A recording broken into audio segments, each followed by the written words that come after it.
पूरा प्रोसेस आपको करना है 10 साल में, और अगर आप ये 10 साल में नहीं कर पाए, your degree will be considered null and void. इतना मेजर आपको सेटबैक होगा, फ्रस्ट्रेशन होगा, डिप्रेशन होगा अगर आप उस स्टेज में जा रहे हैं या उस स्टेज के नजदीक पहुंच रहे हो और आप देख रहे हैं कि मेरी ड्यूरेशन खत्म होती जा रही है, क्लिनिकल एक्सपोजर मुझे कहाँ मिलने वाला है। अदरवाइज आप फंस जाएंगे वहां पे, क्योंकि आप कॉम्पीट ही नहीं कर पाएंगे इंडियन स्टूडेंट के साथ। तो आप ये देखिए कि अगर मैं 2 अटेम्प्ट भी लेके चलता हूँ यहाँ पे, तो भी मेरे 9 साल तो यही हो गए। कब तो मैं इंटर्नशिप करूंगा और कब मैं नेक्स्ट 2 का पेपर दूंगा। समझ रही है सिचुएशन किस तरफ जा रही है, और जो उस टाइम पे आपकी मेंटल अवस्था होगी वो किस कॉम्प्लिकेशन में होगी। अगर आप आज की डेट में, जब FFGL रेगुलेशन ऑलरेडी इम्प्लाइड है, किसी भी कंट्री कॉलेज में जाते हैं, आप कभी भी अपना कॉलेज, कभी भी अपनी यूनिवर्सिटी, कभी भी अपनी कंट्री को चेंज नहीं कर सकते। You have to be 200-500% assured कि जो डिसीजन आप ले रहे हैं वो लॉन्ग टर्म में है। देखिए मैं आपको बताता हूँ, मैं कहीं आपको डिस्करेज नहीं कर रहा, डेफिनेटली आप चाहिए, लेकिन इन प्रैक्टिकल चीजों को बाईपास मत करिए। ये ऐसे सवाल हैं जो थोड़े टफ हैं, जो थोड़े क्रिटिकल हैं, बट इनको अगर आप छोड़ेंगे तो आपका प्रॉब्लम हो, राइट। इनको आप समझिए और इनको एनालाइज करिए, आत्मसात करिए।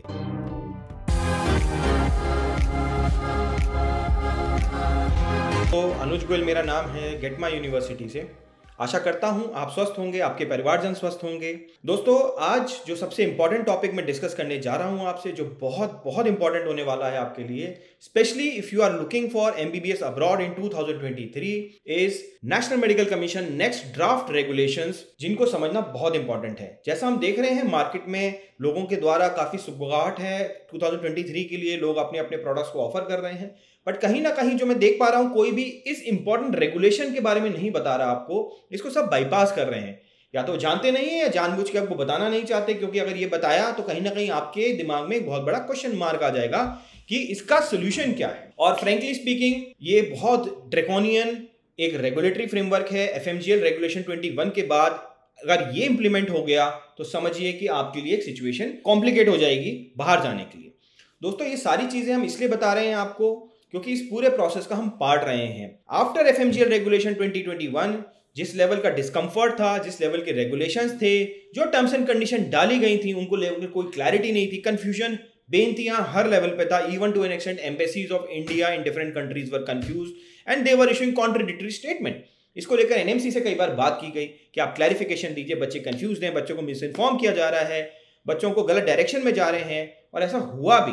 बहुत बच्चे मिस इन्फॉर्म्ड हुए, बच्चों ने गलत डिसीजन दिया, जिसको बाद में उन्होंने रियलाइज भी किया। प्रोटेस्ट किया गया, प्रोटेस्ट के बाद हम स्टेक होल्डर्स से मिले, लेकिन उनको मिलने के बाद जो हमने रियलाइजेशन देखा वो देखा कि कहीं ना कहीं उनका थॉट प्रोसेस ही अलग डायरेक्शन में था, जो शायद सोल्यूशन ओरिएंटेड नहीं था, वो शायद एक अपने माइंडसेट से रिलेटेड था कि if you have decided something this is what is going to be happening. So moving forward दोस्तों, इस पूरे प्रोसेस के अंदर जो हमने पूरा 1 साल के अंदर 6 महीने के अंदर जो हमने एफर्ट डाला, इनिशिएटिव डाला, लीगल PILs की, प्रेजेंटेशन किए, कैंपेन्स किए, इस पूरे चीज को काफी मीडिया हाउसेस ने, नेशनल लेवल के मीडिया हाउसेस ने भी रेस्पेक्ट किया, वैल्यू किया, और हमारी वॉइस जो है उसको अलग अलग प्लेटफॉर्म्स पे एक्नॉलेज किया गया।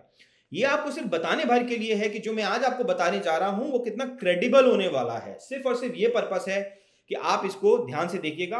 वीडियो थोड़ी लंबी होगी जरूर, लेकिन इसको बाईपास बिल्कुल मत करिएगा और इसका एक एक पॉइंट ध्यान से समझने की कोशिश कीजिएगा। देखिए कहानी शुरू होती है FMGL रेगुलेशन 2021 18 नवंबर से, जहां रेगुलेशन आता है जिसमें 5 कंडीशन दी जाती हैं। 5 कंडीशन में से 2 कंडीशन काफी कॉम्प्लिकेटेड हैं, जिनको लेकर सारा कंफ्यूजन है, और सारा कंफ्यूजन क्रिएट किया गया, जानबूझ के क्रिएट किया गया। जिसमें एक सबसे बड़ी और सबसे महत्वपूर्ण कंडीशन है about the location of medical college. The entire course, the training, internship, clerkship shall be in outside India in the same medical institution throughout the course, and no part or internship can be done in India or any other country. That means अगर आप आज की date में, जब FMGL regulation already implied है, किसी भी country college में जाते हैं, आप कभी भी अपना कॉलेज, कभी भी अपनी यूनिवर्सिटी, कभी भी अपनी कंट्री को चेंज नहीं कर सकते। You have to be 200-500% assured कि जो डिसीजन आप ले रहे हैं वो लॉन्ग टर्म में है, उसके सारे पैरामीटर्स फुलफिल कर रहा है, क्या ड्यूरेशन है, सारी चीजों को आपको क्लियर होना पड़ेगा, otherwise it will be a big problem for you. Option ही नहीं मिलेगा ना आपको। सेकंड कंडीशन जो कॉम्प्लिकेटेड थी, जिसको लेकर सबसे ज्यादा कंफ्यूजन क्रिएट किया गया, that is about the registration thing.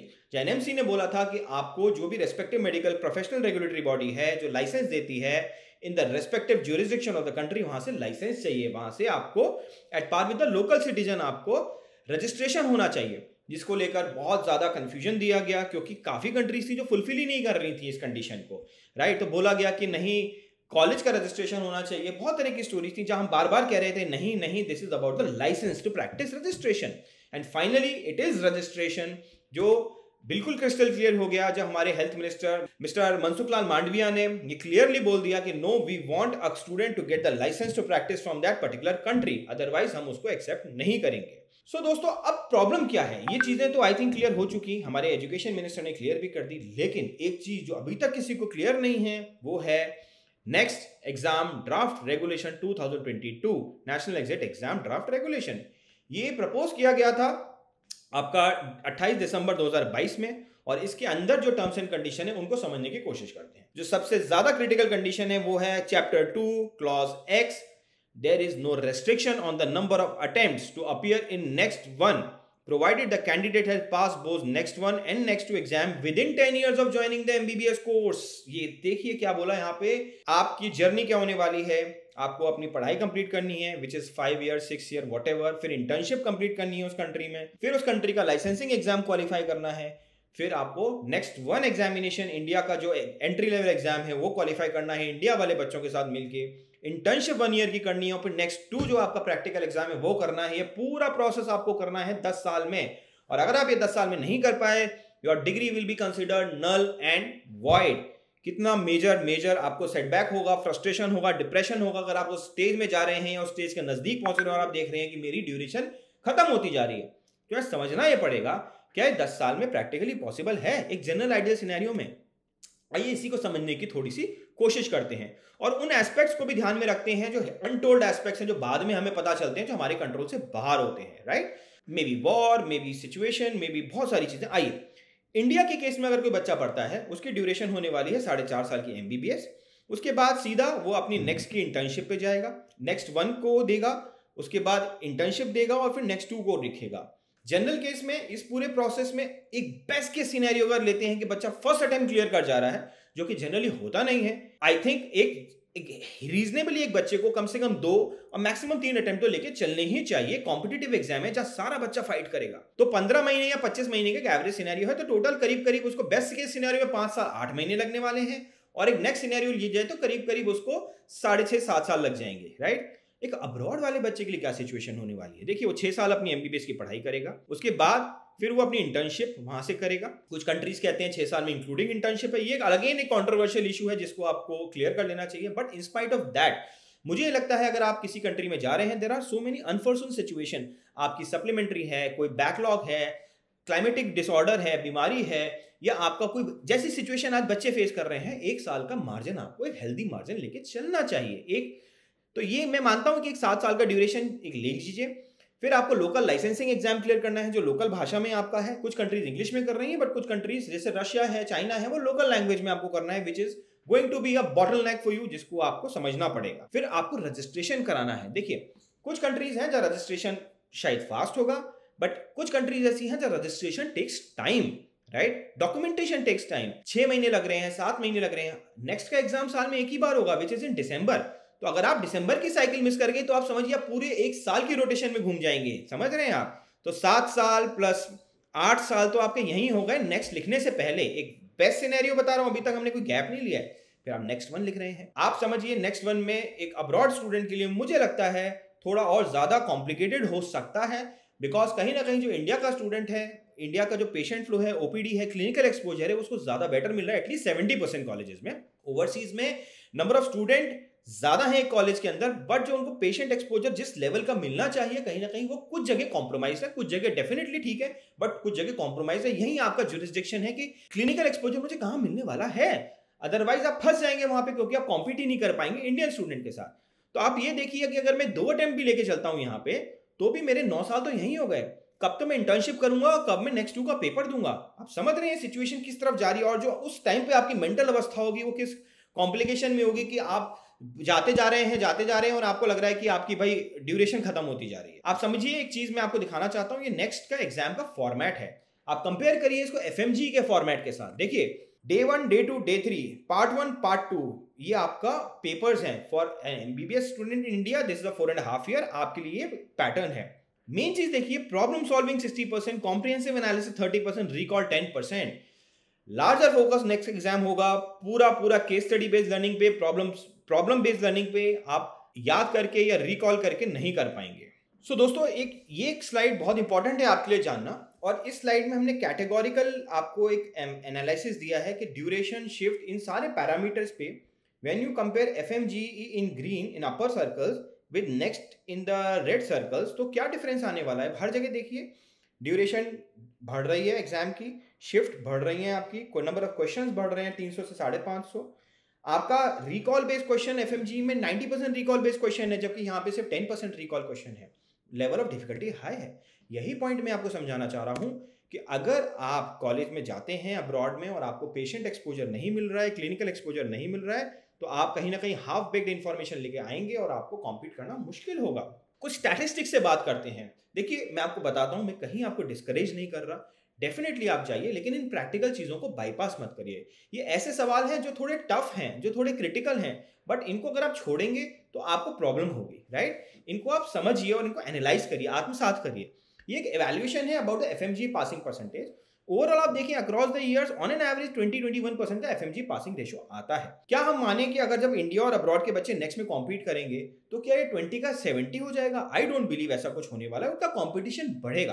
That means मैं क्या इन्फर ड्रॉ करना चाह रहा हूं, आप नेक्स्ट वन के लिए कम से कम 2 अटेम्प्ट और एक एवरेज मैक्सिमम 3 अटेम्प्ट का एक चांस लेके चलिएगा, जो मुझे लगता है कि इंपॉर्टेंट है। 2 अटेम्प्ट तो आपको मिनिमम लेके चलने पड़ेंगे इस पूरी सिचुएशन के अंतर्गत, और अपने इंस्टीट्यूशन को भी क्रिटिकल। अच्छा, एक चीज और मैं बताऊं, इंडिया में ऑलरेडी जो हमारे बच्चों से बात हो रही है, उन्होंने बोला है सर कॉलेजेस नेक्स्ट का करिकुलम पढ़ाना शुरू कर दिए हैं। जो क्लिनिकल एक्सपोजर हमें बाद में मिलता था, अब 3rd मंथ ऑनवर्ड्स ही हमें क्लिनिकली हॉस्पिटल्स में थोड़ा थोड़ा एक्सपोजर देना शुरू कर दिया है। तो क्या ये एक्सपोजर और ये लर्निंग का जो कर्व है, जो स्पीड है, जो प्रोजेक्टाइल है, क्या आपको आपके कॉलेज में मिलने वाला है? इन सवालों का जवाब आपको ढूंढना चाहिए। एक बहुत बड़ी प्रॉब्लम जो मेरे को लगता है कि अनटोल्ड प्रॉब्लम है, जो किसी का ध्यान नहीं जाता, this is about internship. Times of India का आर्टिकल आप रेफर करिए, या क्लियरली मेंशन्ड है कि एक एक पोजीशन पे दिल्ली में, आरएमएल में या अदर हॉस्पिटल्स में 5-5 एप्लीकेशन पेंडिंग है। दैट मींस व्हाट, कि इंटर्नशिप जरूरी नहीं कि आप एफएमजी क्वालिफाई कर जाएं, नेक्स्ट क्वालिफाई कर जाएं तो बाय डिफॉल्ट आपको इंटर्नशिप मिलनी है। नो, उसके बाद भी कट ऑफ है कि आप ये कट ऑफ, क्योंकि कंपटीशन इतना ज्यादा है। तो ये भी एक 8-8 महीने 9-9 महीने की वेटिंग है बच्चों को इंटर्नशिप के लिए, राइट। सो फ्रेंड्स, इस स्लाइड को अब देखिए। ये एक मैंने स्टैटिस्टिकल हमने एनालिसिस लिया है just to give you a fact view कि टोटल नंबर ऑफ सीट्स कितनी है हमारे 2022 के एनालिसिस के हिसाब से। गवर्नमेंट में 52,000, प्राइवेट में 47,000, टोटल 99,000 सीट्स है। 7.5% एक परसेंटेज होता है जो अलॉट होता है फॉरेन मेडिकल ग्रेजुएट्स को इंटर्नशिप के लिए। उस हिसाब से जो total number of internship seats आ रही हैं वो आ रही हैं 7,437 सीट्स। एफएमजी जो आपके पास कर रहे हैं यहाँ पे, अब इस चीज को अगर हम समझने की कोशिश करें, जो नंबर ऑफ एफएमजी हर साल निकल रहे हैं वो आ रहे हैं 2021 में 9,000, 5,000 और 6,000। उस प्रपोर्शन में जो बच्चे आ रहे हैं, उस प्रपोर्शन में नंबर ऑफ सीट्स ही नहीं है इंटर्नशिप की, क्योंकि एलोकेशन बहुत कम है, 7.5% की। या तो एलोकेशन बढ़ाई जाए, अदरवाइज आप ये समझिए ये भी एक प्रैक्टिकल प्रॉब्लम है कि आपको 8 महीने 9 महीने वेट करना पड़ रहा है अपने होम स्टेट के अंदर इंटर्नशिप के लिए। और अभी भी हम सिचुएशन देख रहे हैं, काफी इंस्टीट्यूट्स या इंटर्नशिप पोजीशन ऐसी हैं जिनकी ब्लैक मार्केटिंग हो रही है। सो दोस्तों, ये सारे पॉइंट्स बहुत इंपॉर्टेंट थे आपको बताना और आपको समझाना कि अगर आप जा रहे हैं तो इस 10 इयर्स की ड्यूरेशन को अच्छे से कैनवैसिंग कर लीजिएगा, कहीं आपको सरप्राइजेस ना मिले। समझ लीजिए जिस कंट्री में आप जा रहे हैं उसकी ड्यूरेशन क्या है, उसके टर्म्स क्या है, उसकी एनएमसी रेगुलेशंस क्या है, रजिस्ट्रेशन क्या है। यही हमारा एंडेवर है। टाइम एंड अगेन दोस्तों, as a team get my university हमारा यह प्रयास रहा है आपको एजुकेट करें। आप अगर एजुकेट होंगे, आप अपना अच्छा डिसीजन लेंगे। और हमें काफी क्रिटिसिज्म भी मिला है इस चीज को लेकर, क्योंकि हमने हर चीज को सवाल किया है। हमने सिस्टम को सवाल किया, हमने एनएमसी को सवाल किया है, हमने एम्बेसीज को सवाल किया कि इतना कंफ्यूजन क्यों कर रहे हो, आपके इंटेंट को क्वेश्चन क्यों कर, ऐसा बार बार हो रहा है, राइट। अल्टीमेटली हमारा बच्चा सफर नहीं करना चाहिए, बिकॉज की छोटी एस्पिरेशन है, वो एक अच्छा नोबल कॉज के लिए डॉक्टरी का सपना देख रहा है, बाहर जाना चाहता है, यहाँ से पढ़ना चाहता है, उसके भविष्य में कहीं कोई गैप नहीं आना चाहिए, खिलवाड़ नहीं होना चाहिए। तो ये सारे हमारे प्रयास हैं दोस्तों, और इसी के मद्देनजर मुझे लगता है कि हम नेक्स्ट लेवल पे भी बढ़े हैं। हम सिर्फ इनिशिएटिव यूट्यूब तक नहीं, हम कोर्ट में भी गए हैं। हमने रिट पिटिशंस फाइल की हैं दिल्ली में, दिल्ली हाई कोर्ट में, जिसमें पॉइंट ऑफ व्यू ये था कि national medical commission should come up और जो हमारे पॉइंट्स हैं उनको आंसर करे, बच्चों को सोल्यूशन दे। सिर्फ ये ना बताए कि ये रेगुलेशन है, ये बताए कि कौन सी कंट्रीज हैं जहां वो जा सकते हैं जो फुलफिल कर रहे हैं, राइट। सो दैट बाद में ये कहने का मौका ना मिले जब बच्चे आए कि हमें क्या पता, आपने तो हमारी रेगुलेशन फुलफिल नहीं की। तो बच्चा तो ठगा सा फील करेगा ना उस टाइम पे। हमारी अपील यही है, आप जो भी डिसीजन लें क्रिटिकल लें, सोच समझ के लें, जल्दबाजी में ना लें, कोई सीट नहीं खत्म हो रही, आपका भविष्य है। ऐसा ना हो कि आप आगे जाके साल 2 साल पैसा लगा के, एस्पिरेशन लगा के सफर करें, ऐसा बिल्कुल नहीं होना चाहिए। और नहीं भी है तो दूसरे ऑल्टरनेट ऑप्शंस को भी इवैल्यूएट करें, ठीक है। कोई अल्टीमेटली हमें सेफ एंड साउंड फ्यूचर चाहिए, हम अनसर्टेनिटी में अपने फ्यूचर नहीं बनाना चाहिए और नहीं बना सकते हैं।